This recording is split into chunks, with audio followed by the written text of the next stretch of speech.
I missed Dawn's call. I was walking to my first class. So I called her back and she was like, congratulations. And I was like, oh my God. And then I went right into class and I guess I was smiling. So people were like, what's going on? And I was like, I just got the Lund scholarship.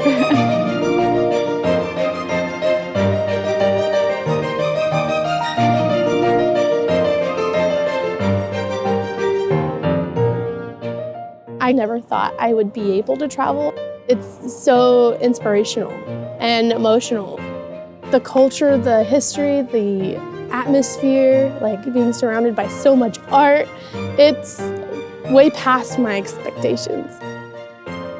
A lot of anxiety went through my head, honestly, along with just absolute gratitude and happiness to be able to be in London.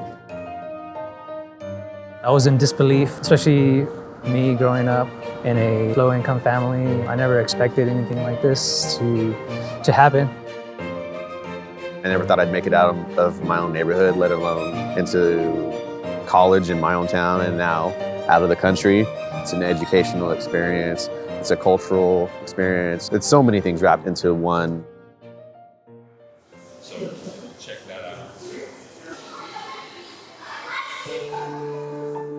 Our motto for this trip is live to the point of tears. There's been many pieces that have touched me. I was able to see the Mona Lisa, which is one that I've always wanted to see. And yeah, that one brought me to the point of tears. I cried in the presence of a Leonardo da Vinci painting.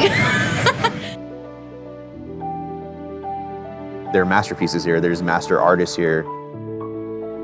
The Blake exhibit, just seeing his etchings, it just blows my mind.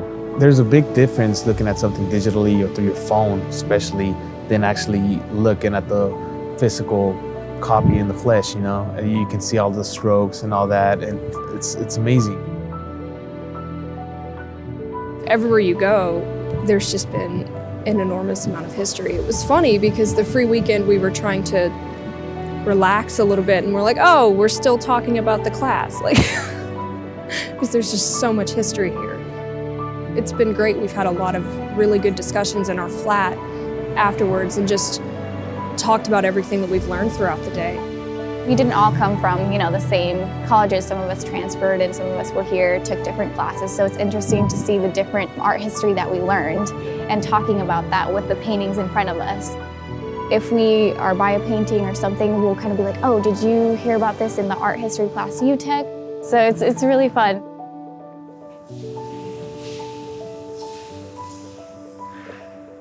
This is the last week. You know, when you're eating food and you're gorging, and then you get to the last, if it's like fries or something, and you're down to the last few fries and you start eating them really slow. That's how it is. It's there's so many days and so many things to do. Now I'm in the last few days, I'm like, oh no, I don't want to leave. We couldn't have been here without the foundation. Not only were they creating great experiences for everyone, made me feel like a part of their family. They're amazing people and I'm very thankful. To think that they started this because of Ed and what Ed valued. He was such a powerful person in their lives and Robert and Nick's life that they decided to start something like this that changes people's lives. That's amazing. It's beautiful because they're keeping a man's legacy alive, someone who's passionate about not just art or education, but life. What better way to have your legacy move on but to enrich other people's lives and knowing that all the people that win this scholarship are going to take what they get here and make other people's lives better. To change an artist's life is very powerful, I think, because once you change our lives and our voice, we're going to use that power and that talent that we have to reach so many more people. I would definitely say that every student should apply to the program because it's absolutely extraordinary to be able to study artworks like this in person in London. I can feel their heart, and that's really powerful for me to see that and to experience that with them, that love and that care. That's the Lund Foundation.